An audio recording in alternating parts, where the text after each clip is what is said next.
오늘 하나님께서 주신 말씀은 마태복음 19장 16절에서 21절까지입니다. 마태복음 19장 16절에서 21절까지를 보겠습니다.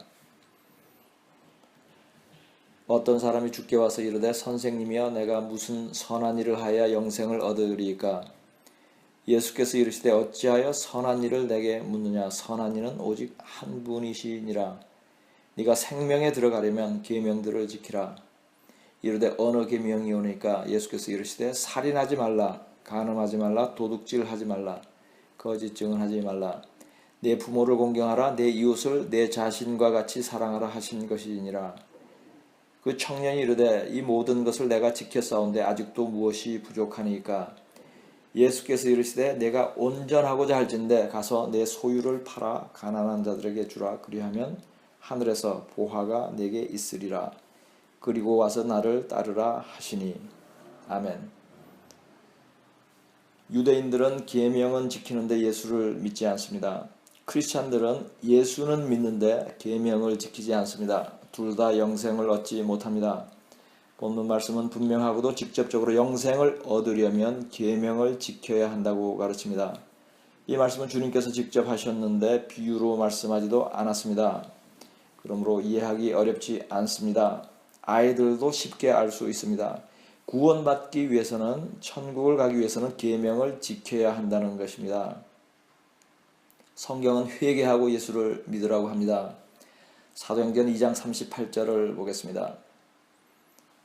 베드로가 이르되 너희가 회개하여 각각 예수 그리스도의 이름으로 세례를 받고 주의 사함을 받으라. 그리하면 성령의 선물을 받으리니. 아멘. 예수를 믿되 회개를 하고 믿으라는 것입니다. 예수를 구세주로 고백하고 마음으로 믿어도 회개하지 않으면 구원을 받지 못합니다. 그렇다면 회개를 한다는 것이 무슨 의미이겠습니까? 회개는 죄에서 돌이키는 것입니다. 그렇다면 죄의 기준이 무엇입니까? 대한민국 헌법입니까? 미국 헌법입니까? 유엔 헌장입니까? 성경이 말씀하는 죄의 기준은 하나님의 율법입니다. 하나님의 계명입니다. 즉 회개를 한다는 것, 회개에 합당한 열매를 맺는다는 것의 의미는 계명을 지키지 않던 삶에서 계명을 지키는 삶으로 전환하는 것입니다. 히브리서 12장 14절을 보겠습니다. 모든 사람과 더불어 화평함과 거룩함을 따르라. 이것이 없이는 아무도 주를 보지 못하리라. 아멘. 이 구절은 이것이 없이는 아무도 주를 보지 못한다고 하는데 여기서 말씀하는 이것은 거룩함을 의미합니다. 즉 사람이 거룩하지 않으면 구원받지 못한다는 뜻입니다. 그렇다면 거룩함의 기준은 무엇이겠습니까? 사람이 거룩하다고 일컬음을 받는 기준은 계명을 지키는 것입니다. 거룩함의 기준은 기도를 오래 하거나 성경을 많이 읽는 것으로 판단되는 것이 아닙니다. 물론 거룩한 사람들은 기도와 말씀 생활을 성실히 할 것입니다. 그러나 기도와 말씀 생활을 열심히 하는 자체가 거룩함을 측정하는 잣대는 아닙니다. 거룩한 사람은 하나님의 말씀대로 행하는 자, 즉 하나님의 율법을 지키는 자들입니다. 순종이 제사보다 낫다고 합니다. 그렇다면 이 순종의 기준은 무엇입니까? 그것도 하나님의 모든 계명과 명령입니다. 하나님의 계명에 순종하는 자는 따로 제사가 필요 없고 예배가 필요 없다는 것입니다. 그렇다면 하나님의 계명은 무엇입니까? 계명을 지키는 삶으로 돌이키기 위하여는 지켜야 할 하나님의 계명이 무엇인지를 알아야 할 것입니다. 어떤 사람은 10계명만 계명인 것으로 이해합니다. 어떤 사람은 하나님을 사랑하라와 이웃을 사랑하라는 두 계명을 마음에 간직하기만 하면 계명을 모두 지키는 것으로 이해합니다. 어떤 사람은 예수 그리스도의 은혜로 지켜야 할 계명이 없어진 것으로 가르칩니다. 그러나 하나님의 계명은 성경에 쓰여진 모든 말씀을 의미하는 것입니다. 즉 성경은 하라와 하지 말라는 두 가지 말씀으로 이루어져 있는데 그 중에 하라는 것은 모두 행하고 하지 말라는 것은 하나도 하지 말아야 하는 것입니다. 이렇게 하는 것이 하나님의 계명을 온전히 지키는 것이며 이러한 사람들이 영생을 얻게 되는 것입니다. 본문 말씀을 잘 관찰하여도 이것을 이해할 수 있습니다. 주님께서 부자 청년에게 영생을 얻으려면 계명들을 지키라고 말씀하자 이 청년은 10계명을 지키고 있다고 대답합니다. 그러자 주님께서는 온전히 영생을 얻으려면 소유를 팔아 가난한 자를 도우라고 말씀합니다. 여기에는 중요한 핵심이 두 가지가 있습니다. 하나는 이 청년이 영생을 얻으려면 십계명을 지킬 뿐더러 소유를 팔아 가난한 자에게 주어야 한다는 것입니다.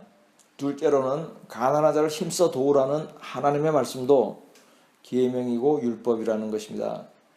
즉 다른 모든 계명을 지켰더라도 이 계명, 즉 가난한 자를 도우라는 계명을 지키지 않으면 영생을 얻지 못한다는 것입니다.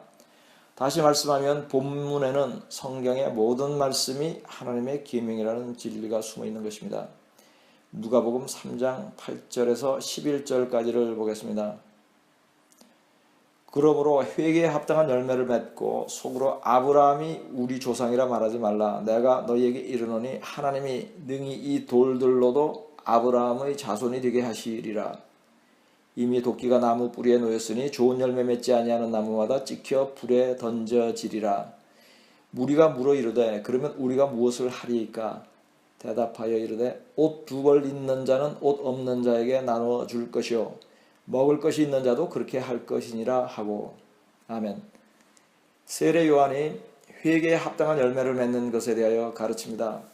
옷 두 벌 있는 자, 음식이 넉넉히 있는 자가 없는 자에게 나누어 주는 것이 회개라는 것입니다. 이 구절도 가난한 자를 도우라고 하신 말씀이 계명이라는 것과 그렇게 하지 않는 것은 죄라는 것을 말씀하고 있는 것입니다. 즉 이 구절의 말씀도 십계명만 계명이 아니라는 것을 증거하고 있는 것입니다. 본문 말씀 외에도 신약에는 계명을 지키라는 가르침이 많이 있습니다. 그 중에 몇 곳을 살펴보겠습니다. 마태복음 5장 17절 18절을 보겠습니다. 내가 율법이나 선지자를 폐하러 온 줄로 생각하지 말라. 폐하러 온 것이 아니요 완전하게 하려 함이라. 진실로 너희에게 이르노니 천지가 없어지기 전에는 율법의 1.1획도 결코 없어지지 아니하고 다 이루리라. 아멘. 성경은 크게 율법과 예언의 두 가지로 이루어져 있는데 예수님은 이 두 가지를 모두 완전하게 성취하려고 오셨다고 합니다. 즉 율법은 모두 지켜져야 한다는 것입니다. 로마서 3장 31절을 보겠습니다. 그런즉 우리가 믿음으로 말미암아 율법을 파기하느냐? 그럴 수 없느니라. 도리어 율법을 굳게 세우느니라. 아멘. 믿음은 마음으로 동의만 하는 것이 아닙니다. 믿음은 행위이며 그 행위는 율법을 지키는 것입니다. 그러나 많은 사람들이 믿음과 행위를 서로 다른 개념으로, 심지어는 서로 상치하는 개념으로 이해를 하는데 그렇게 하는 것은 바르지 못한 것입니다. 율법을 지키지 않는 것은 믿음이 없는 것이며 믿음의 사람일수록 율법을 굳게 지키게 되는 것입니다. 로마서 2장 23절을 보겠습니다. 하나님 앞에서는 율법을 듣는 자가 의인이 아니요 오직 율법을 행하는 자라야 의롭다 하심을 얻으리니. 아멘. 사도 바울도 율법을 지켜야 의롭다함을 입는다고 합니다. 즉 율법을 지켜야 구원받는다고 말하고 있는 것입니다. 요한일서 2장 4절을 보겠습니다. 그를 아노라 하고 그의 계명을 지키지 아니하는 자는 거짓말하는 자요 진리가 그 속에 있지 아니하되. 아멘. 이 구절의 말씀은 하나님의 계명을 지키지 아니하는 자는 그 속에 진리가 없다고 합니다. 그 속에 진리가 없다는 것은 구원받지 못하는 것을 의미하는 것입니다. 이상으로 구원을 받기 위하여는 계명을 지키라고 가르치는 말씀 중 몇 구절을 살펴보았습니다. 이 외에도 구약은 물론 신약에서도 계명을 지키라는 말씀이 참으로 많이 있습니다. 그럼에도 불구하고 교회들은 왜 계명을 지키지 않는 것일까요? 왜 계명을 지키라고 가르치지 않는 것일까요? 지금의 교회들이 계명을 지키라고 가르치지도 않는 것은 첫째는 성경을 잘못 풀고 이해하기 때문입니다. 특별히 사도 바울의 서신들을 잘못 해석함으로써 계명을 모두 지킬 수도 없고 계명을 지키지 않아도 구원을 받는다고 가르치는 것입니다. 또한 이것이 하나님의 은혜라고 표현을 합니다. 인간들이 계명을 모두 지킬 수 없으므로 하나님께서 예수 그리스도를 보내시어 인간이 계명을 지키지 않아도 예수를 믿기만 하면 구원받을 수 있게 하셨다는 것입니다. 성경을 읽음에도 인간들이 이렇게 무지하게 되는 이유는 그 마음이 원래 완악하기 때문입니다. 계명을 지키기 싫은 마음이 본성에 자리 잡고 있으니 계명을 지켜야 구원받는다는 말씀은 눈에 마음에 들어오지 않는 것입니다. 대신에 그와 상반되는 듯한 구절들을 잘못 붙잡고서 우리는 은혜로 구원받지 율법을 행함으로 구원받는 것이 아니다라고 믿고 그렇게 살아가고 있는 것입니다. 한국과 미국의 많은 목사들이 이렇게 가르치고 교인들은 그렇게 믿습니다. 그러한 실정이니 주님께서 인자가 올 때에 세상에서 믿음을 보겠느냐고 한탄하신 것입니다. 지금부터는 사도 바울의 서신 중에서 사람들이 잘못 이해하는 구절들 중 몇 곳을 살펴보겠는데, 이러한 구절들을 보기 전에 사도 바울이 그의 서신에서 언급하는 율법이 크게 두 가지의 의미로 사용되었다는 사실을 먼저 말씀드립니다. 하나는 모든 율법을 의미하며 다른 하나는 할례를 의미한다는 것입니다.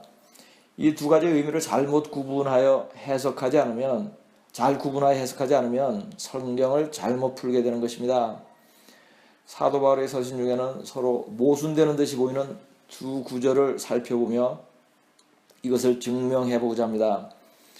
먼저 로마서 2장 13절을 보겠습니다. 하나님 앞에서는 율법을 듣는 자가 의인이 아니요 오직 율법을 행하는 자라야 의롭다 하심을 얻으리니. 아멘. 이 구절은 분명하게 율법을 행하여야 의롭다 함을 얻는다고 합니다. 다음은 로마서 3장 28절을 보겠습니다. 그러므로 사람이 의롭다 하심을 얻는 것은 율법의 행위에 있지 않고 믿음으로 되는 줄 우리가 인정하노라. 아멘. 이 구절은 율법의 행위로 의롭다함을 얻지 못한다고 말씀합니다. 이 두 구절은 서로 반대되며 모순되는 말씀처럼 보입니다. 왜냐하면 하나는 율법을 행하여야 의롭다고 하고 다른 하나는 율법의 행위로 의롭게 되지 못한다고 말씀하기 때문입니다. 그렇다면 이 두 구절의 말씀이 모순되는 것이겠습니까? 물론 그렇지 않습니다. 왜냐하면 하나님의 말씀은 진리인데 진리는 서로 모순이 될 수가 없기 때문입니다. 그런데 이 두 구절이 모순이 되지 않으려면 처음에 언급한 대로 율법의 행위의 의미를 두 가지로 나누어 적용하면 되는 것입니다. 즉 하나는 모든 율법의 의미로 해석을 하고 다른 하나는 할례로 해석하면 모순되지 않으며 바르게 해석이 되는 것입니다. 우선 로마서 2장 13절의 말씀에 율법은 모든 율법을 의미하는 것입니다. 그러나 이것을 할례로 해석하면 말이 되지 않습니다. 이 구절의 율법을 할례로 바꾸어 읽어보겠습니다. 하나님 앞에서는 율법을 듣는 자가 의인이 아니요 오직 할례를 행하는 자라야 의롭다 하심을 얻으리니.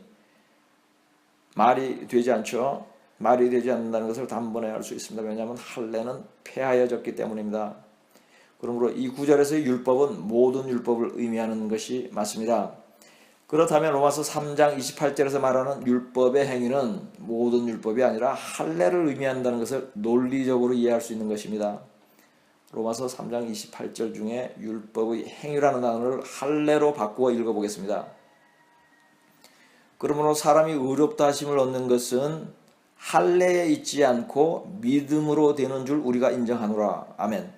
너무 말이 잘 되지 않습니까? 그리스도께서 우리를 대신하여 피를 흘리심으로 할례는 그 효력이 없어진 것이며 할례로는 의롭다함을 얻지 못하는 것입니다. 이상으로 살펴본 것처럼 로마서 3장 28절이 말씀하는 율법의 행위는 할례에 국한된 것이라는 사실을 논리적으로 확인하였습니다. 그렇다면 다음은 이러한 사실을 받쳐주는 관련 구절들을 살펴보겠습니다. 이와 관련된 성경 구절은 로마서 2장에서 4장까지 전체인데 모두 할례에 대하여 말씀하고 있습니다. 로마서 4장 9절에서 12절까지의 네 구절에는 할례와 무할례라는 단어가 12번이나 언급되며 로마서 2장 25절에서 29절까지 5구절 안에는 할례와 무할례라는 단어가 11번이나 언급됩니다.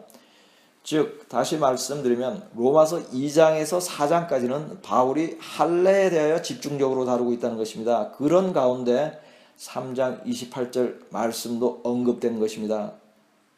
그러므로 로마서 2장에서 4장까지를 주의 깊게 읽고 묵상하면 로마서 3장 28절의 율법의 행위가 할례만을 의미한다는 것을 쉽게 이해할 수 있습니다.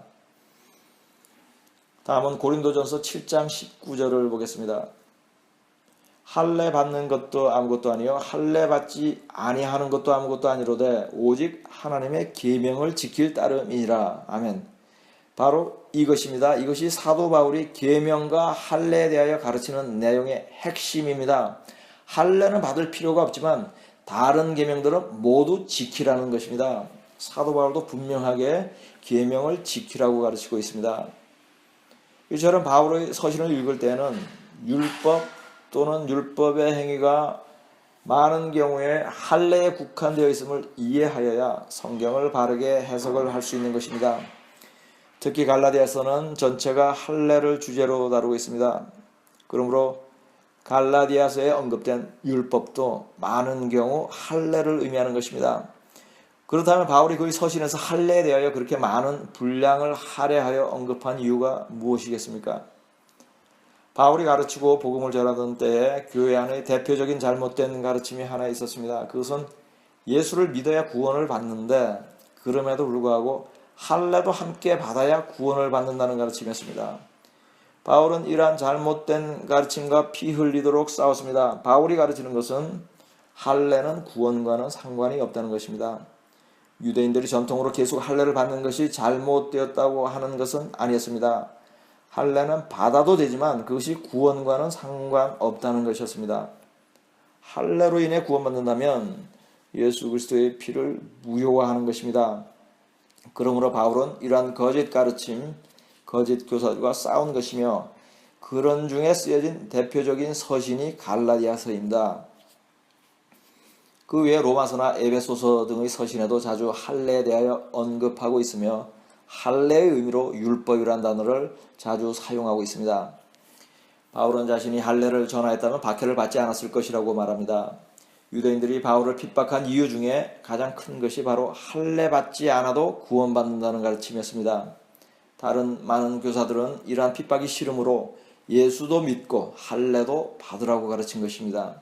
그러나 바울은 서신서에서 꾸준히 율법의 행위인 할례로는 구원받지 못한다고 가르치고 있는 것입니다. 그러나 교회들은 이러한 바울의 서신들을 잘못 이해하여 율법을 모두 지킬 수도 없고 지킬 필요도 없고 또한 율법의 행위로는 의롭다함을 받지 못한다고 가르침으로써 멸망의 길을 가고 있는 것입니다. 베드로는 이러한 위험을 엄중하게 경고하고 있습니다. 베드로후서 3장 15절 16절을 보겠습니다. 또 우리 주의 오래 참으심이 구원이 될 줄로 여기라. 우리가 사랑하는 형제 바울도 그 받은 지혜대로 너희에게 이같이 썼고 또 그 모든 편지에도 이런 일에 관하여 말하였으되 그 중에 알기 어려운 것이 더러 있으니 무식한 자들과 굳세지 못한 자들이 다른 성경과 같이 그것도 억지로 풀다가 스스로 멸망에 이르느니라. 아멘. 베드로가 지적한 우려가 지금 많은 교회에서 현실로 나타나고 있는 것입니다. 이것은 사소한 문제가 아닙니다. 구원에 관련된 것입니다. 천국과 지옥을 결정짓는 문제입니다. 이것을 억지로 푸는 자들은 멸망한다고 말씀하고 있습니다. 다시 한번 말씀드립니다. 영생을 얻으려면 계명을 지키십시오. 다음은 그리스도께서 하나님의 율법을 십자가에 못 박은 것처럼 잘못 푸는 구절인 골로새서 2장 13절 14절을 보겠습니다. 또 범죄와 육체의 무할례로 죽었던 너희를 하나님이 그와 함께 살리시고 우리의 모든 죄를 사하시고 우리를 거스르고 불리하게 하는 법조문으로 쓴 증서를 지우시고 제하여 버리사 십자가에 못 박으시고. 아멘. 많은 사람들이 이 구절을 그리스도로 인하여 율법이 폐하여진 것처럼 잘못 이해를 합니다. 여기서 말씀하는 법조문으로 쓴 증서는 율법을 뜻하는 것이 아닙니다. 헬라어로는 케이로그라폰이라고 하는데 이 말의 뜻은 죄의 채무증서를 의미하는 것입니다. 즉 우리의 죄를 죄라는 빚을 십자가에 못 박았다는 뜻이지 율법을 제하고 십자가에 못 박았다는 의미가 아닙니다. 생각을 해보십시오. 주님께서 어떻게 하나님의 계명을 제하고 십자가에 못 박을 수 있겠습니까? 그럼에도 불구하고 무식하고 굳세지 못한 자들은 스스로도 잘못 이해를 할 뿐더러 다른 사람들을 잘못 가르치기까지 하고 있습니다. 다음은 하나님의 절기를 지키지 않아도 된다고 잘못 해석하는 구절인 갈라디아서 4장 9절 10절을 보겠습니다. 너희가 날과 달과 절기와 해를 삼가 지키니 내가 너희를 위하여 수고한 것이 헛될까 두려워하노라. 아멘. 이 말씀을 바르게 이해하기 위하여는 바울이 누구에게 말하고 있는지 그 배경을 알아야 합니다. 이 구절만 문자대로 보면 마치 하나님의 절기를 지키려는 것을 바울이 책망하는 것처럼 오해를 할 수 있습니다. 그러나 이 서신은 갈라디아에 있는 사람들에게 보낸 편지로서 여기서 바울이 언급하는 절기는 하나님의 절기가 아니라 갈라디아 사람들, 즉 이방인의 명절을 의미하는 것입니다. 그 당시 로마 제국의 지배를 받고 있던 많은 이방인들의 명절은 해달, 별을 섬기는 것이 많았으며 한국의 추석처럼 조상에게 제사 지내는 명절도 있었을 것입니다. 이러한 명절을 지키는 것은 우상 숭배이므로 바울이 책망을 한 것입니다. 이스라엘에서 만난 한 선교사가 이 구절을 인용하며 하나님의 절기를 지킬 필요가 없다고 말하는 것을 들은 적이 있습니다. 그래서 그분에게 물었습니다. 스스로 깨달은 것인지 누구한테 배웠는지. 그러자 그분은 매우 영적인 훌륭한 목사에게 오래전에 배웠다고 말하는 것이었습니다. 제가 이러한 경험을 이야기하는 이유는 여러분이 훌륭하고 영적이라고 생각하는 성경 교사가 사실은 무식하고 굳세지 못한 교사일 수가 있다는 것입니다.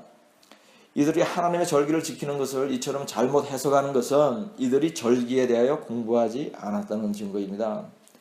하나님께서 인간에게 지키라고 주신 절기들은 모두 인간의 구원을 위한 것이며 그 영적인 의미를 바르게 이해하면 너무 깊고 크고 아름다워 절기를 지키지 않는다는 것은 상상을 할 수도 없는 것입니다. 절기에 대한 깊은 깨달음이 있는 사람이라면 바울이 오해할 수 있는 듯이 글을 써놓아도 단번에 그러한 뜻이 아닐 것이라는 것을 알아차릴 수 있는 것입니다. 생각해 보십시오. 하나님께서 대대로 지키라고 명한 절기들을 바울이 한마디로 변경할 수 있다는 생각이 가당키나 한 것이겠습니까? 하나님께서 정하신 거룩한 절기들을 지키지 않아도 된다고 가르치는 것은 장님이 장님을 인도하는 것이니 둘 다 구덩이로 떨어지는 것입니다.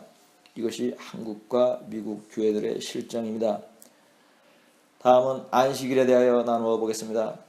세상의 대부분의 교회들은 안식일을 바르게 지키지도 바르게 가르치지도 않고 있습니다. 안식일이 일요일로 바뀌었다고 여깁니다.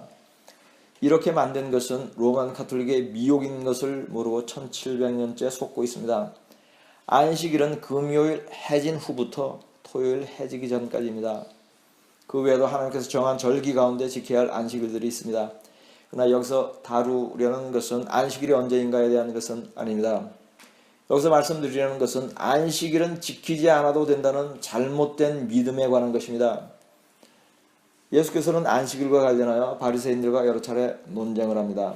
이러한 논쟁들을 많이 접하다 보면 마치 바리새인들은 안식일을 지켜야 한다고 말하고 예수님은 안식일을 지키지 않아도 되는 것처럼 말씀하고 행하는 듯이 오해를 합니다.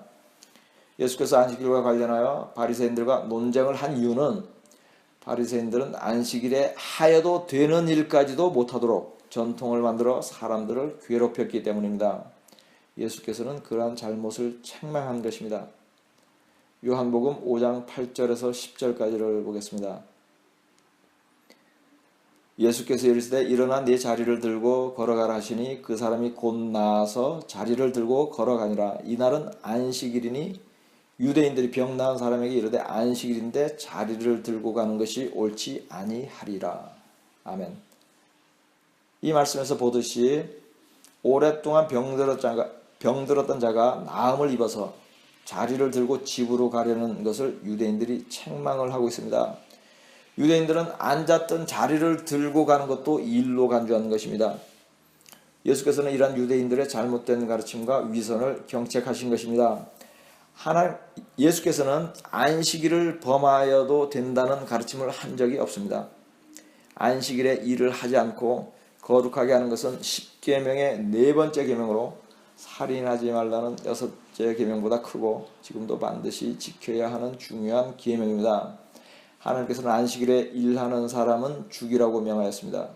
실제로 안식일에 나무를 하던 사람이 죽임을 당하였습니다. 이 법의 중요성과 의미는 구약의 때나 지금이나 변하지 않았습니다. 그런데 교회는 안식일이 언제인지도 모르고 거룩하게 지키지도 않습니다.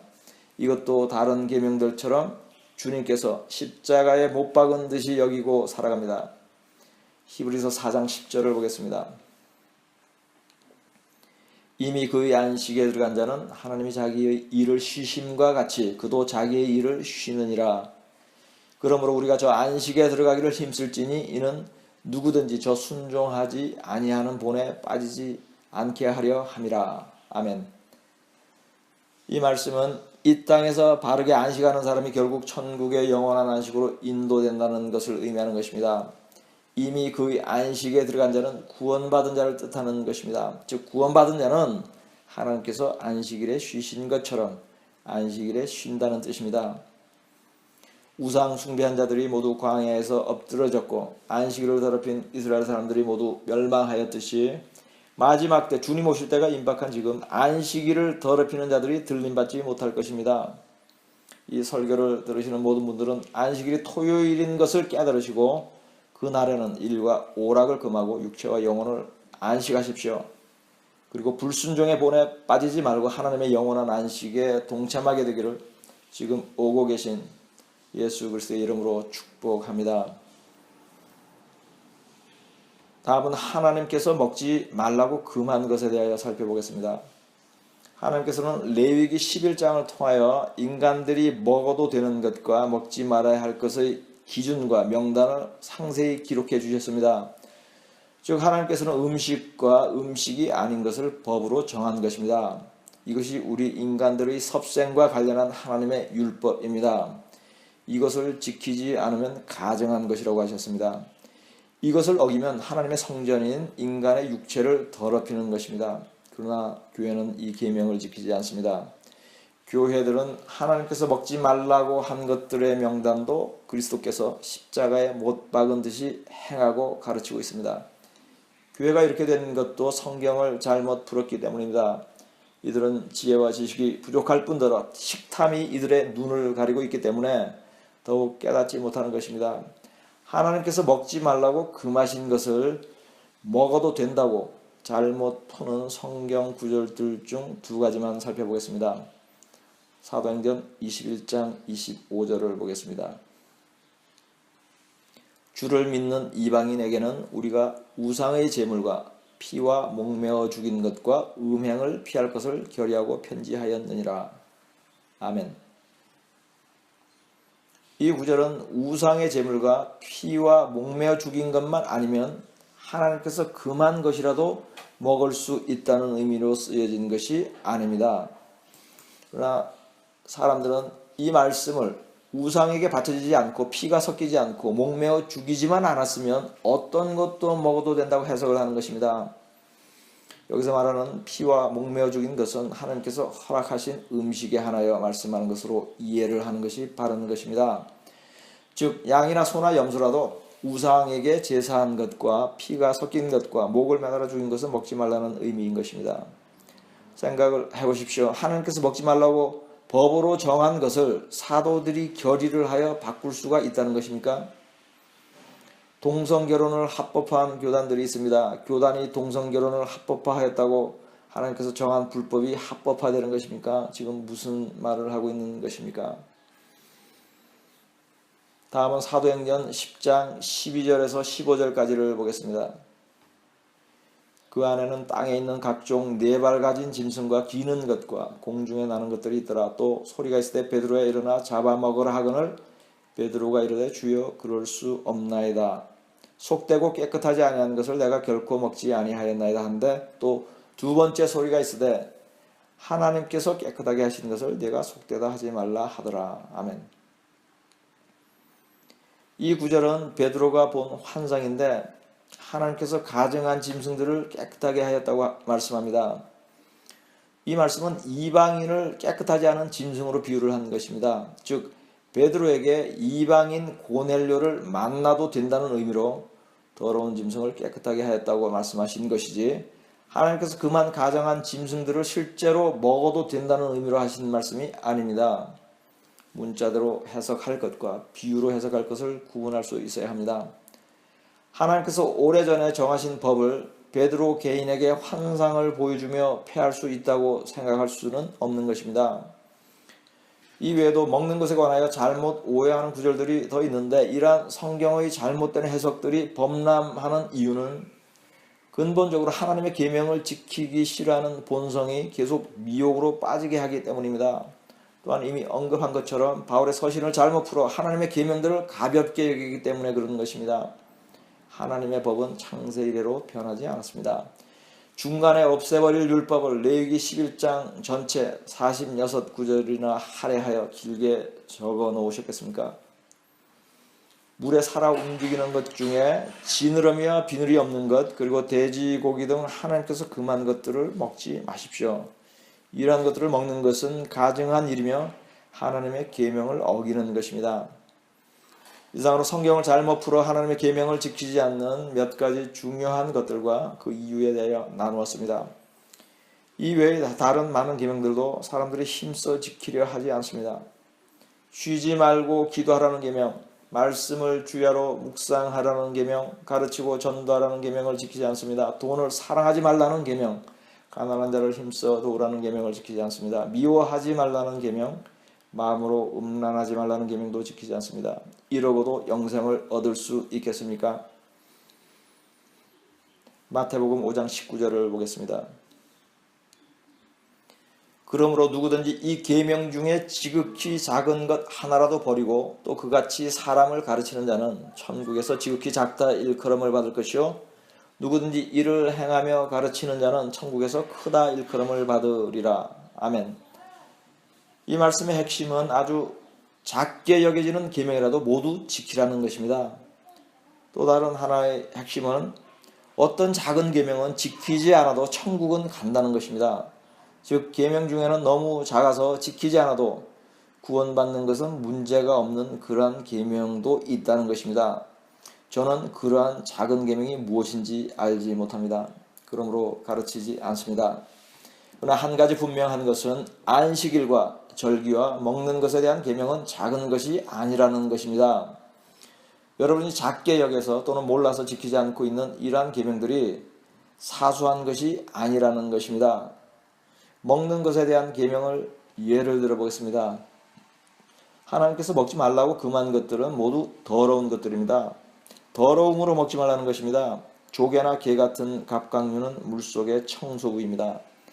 강이나 바닥에 있는 쓰레기를 먹고 자랍니다. 비늘이 없는 물고기는 비늘이 보호하지 않으므로 그 피부에는 기생충이 많이 있습니다.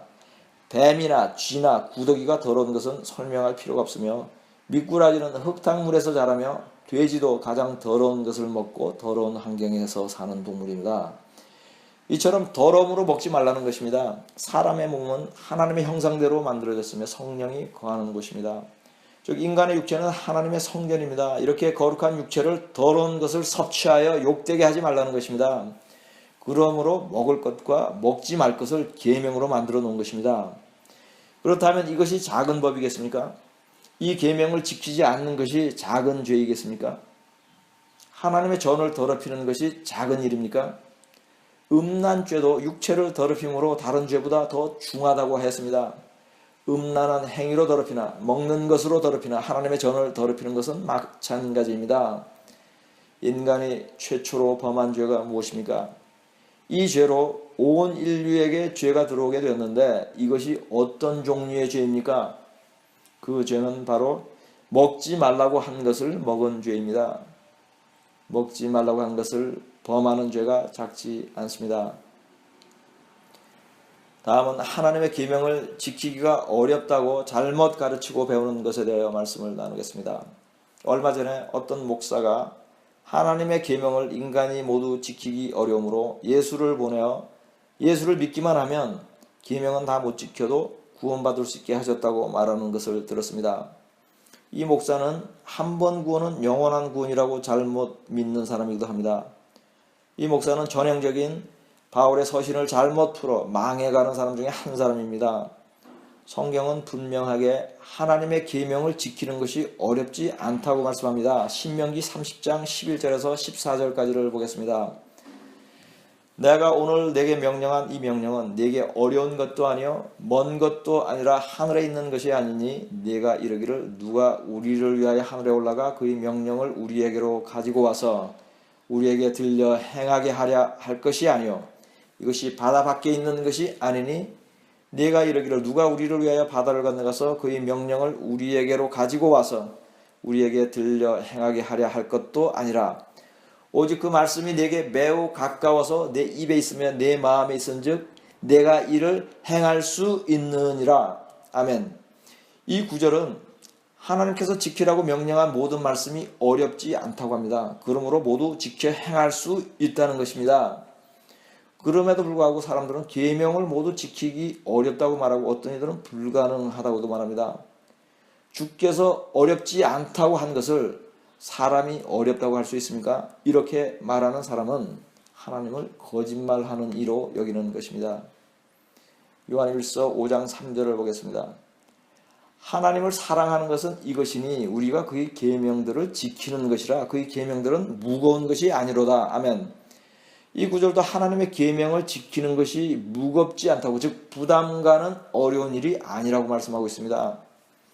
이처럼 성경은 구약에도 신약에도 율법을 지키는 것이 쉽다고 말씀합니다.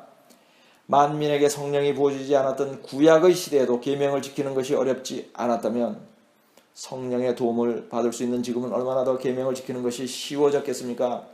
또한 지금은 지키기에 가장 복잡하고 번거롭고 힘든 계명들인 동물 제사와 할례와 사람을 죽이라고 한 계명들은 예수 그리스도의 피로 인하여 모두 제거되었습니다. 그러니 구약의 시대에 비하여 지키기가 얼마나 더 쉬워진 것입니까? 하나님께서 인간들을 사랑하시어 구원받게 하기 위하여 첫 번째로 주신 선물이 계명입니다. 계명은 선악의 기준이고 생명과 사망의 경계표이고 구원의 나침판입니다. 이 땅에서 사는 규범이며 천국에 들어가는 안내서입니다. 이것 없이, 이것을 지키지 않고 하늘나라에 들어갈 자가 없습니다. 또한 하나님께서 세상을 이처럼 사랑하사 구원하시기 위하여 주신 것이 하나 더 있습니다. 그의 독생자 예수 그리스도입니다. 인간이 구원받기 위하여는 이 두 가지가 모두 필요한 것입니다. 그러므로 성경은 회개하고 예수를 믿으라고 말씀하는 것입니다. 예수를 믿음으로 구원을 받지만 계명을 지키며 예수를 믿어야 구원받는 것입니다. 요한계시록 14장 12절을 보겠습니다. 성도들의 인내가 여기 있나니 그들은 하나님의 계명과 예수에 대한 믿음을 지키는 자니라. 아멘. 이 구절은 하나님의 계명과 예수에 대한 믿음을 명확하게 분리하여 말씀하고 있습니다. 즉 구원받는 성도들은 계명도 지키고 예수도 믿는 사람들인 것입니다. 요한계시록 20장 4절을 보겠습니다. 또 내가 보좌들을 보니 거기에 앉은 자들이 있어 심판하는 권세를 받았더라. 또 내가 보니 예수를 증언함과 하나님의 말씀 때문에 목배임을 당한 자들의 영혼들과 또 짐승과 그의 우상에게 경배하지 아니하고 그들의 이마와 손에 그의 표를 받지 아니한 자들이 살아서 그리스도와 더불어 1000년 동안 왕노릇하니. 아멘. 이 구절도 목배임을 당하고 구원받은 자들이 예수를 증언함과 하나님의 말씀을 지켰기 때문이라고 구별하여 말씀하고 있습니다. 즉 이 구절도 예수도 믿고 하나님의 계명도 지키는 자들이 구원받는다고 말씀하고 있는 것입니다. 다음은 요한계시록 12장 17절을 보겠습니다. 용이 여자에게 분노하여 돌아가서 그 여자의 남은 자손 곧 하나님의 계명을 지키며 예수의 증거를 가진 자들과 더불어 싸우려고 바다 모래 위에 서 있더라. 아멘. 이 구절의 말씀도 매우 분명하게 하나님의 계명을 지키며 예수를 믿는 자들에 대하여 언급합니다. 이처럼 마지막 심판에 대한 책인 요한계시록이 세 차례나 구원받는 자들은 계명을 지키고 예수를 믿는 자들이라고 말씀하고 있습니다. 더 설명이 필요하겠습니까? 다윗은 계명을 지키는 것이 너무 기쁘다고 노래합니다. 그는 시편 119편에서 하나님의 율법을 묵상하고 지키는 즐거움에 대하여 노래를 합니다. 시편 119편은 성경 중에 가장 많은 절수를 가진 장입니다. 모두 176절인데 전체가 주의 율법대로 행하는 것이 얼마나 큰 복이고 기쁨인지를 찬양하는 놀라운 내용으로 이루어져 있습니다. 그 중에 몇 구절을 보겠습니다. 행위가 온전하여 여호와의 율법을 따라 행하는 자들은 복이 있으며 내가 주의 율법을 항상 지키리다 영원히 지키리다. 내가 주의 법을 어찌 그리 사랑하는지요 내가 그것을 종일 작은 소리로 읊조리나이다. 주의 법을 사랑하는 자에게는 큰 평안이 있으니 그들에게 장애물이 없으리다. 아멘. 이 설교를 들으신 후에 시편 119편 전체를 묵상해 보시기 바랍니다. 그리고 다윗이 계명을 지키며 기뻐하는 그 기쁨에 여러분 모두 함께 동참할 수 있기를 예수 그리스도의 이름으로 축복합니다. 지금까지의 말씀을 요약하겠습니다. 첫째, 예수께서는 영생을 얻으려면 계명들을 지키라고 말씀하십니다. 둘째, 바울도 할례 외의 다른 계명은 지키라고 가르쳤으며 자신도 지켰습니다. 셋째, 바울의 서신을 잘못 푸는 죄, 특히 할례를 의미하는 율법의 행위를 모든 율법으로 잘못 해석하고 적용하는 죄에서 돌이키십시오. 넷째, 안식일과 절기와 금한 음식에 대한 계명들을 지키지 않는 죄에서 돌이키십시오. 다섯째, 동물 제사와 할례와 사람을 죽이는 계명 외의 계명들은 하나도 없어지지 않았으니 모두 지키십시오. 여섯째, 성경은 계명을 지키는 것이 어렵지 않다고 말씀하고 있으며 다윗은 계명을 지키는 기쁨으로 살았습니다. 일곱째, 그날에 공중에서 주를 보는 자들은 계명을 지키며 예수를 믿는 사람들입니다. 마태복음 19장 17절 말씀으로 설교를 마치겠습니다. 예수께서 이르시되 어찌하여 선한 일을 내게 묻느냐? 선한 이는 오직 한 분이시니라. 내가 생명에 들어가려면 계명들을 지키라. 아멘.